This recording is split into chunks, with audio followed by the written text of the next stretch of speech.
Entra José Antonio Luján Pérez.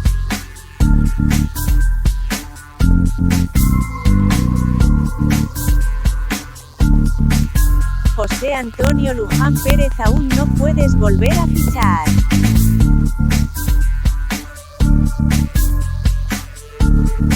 Sale José Antonio Luján Pérez.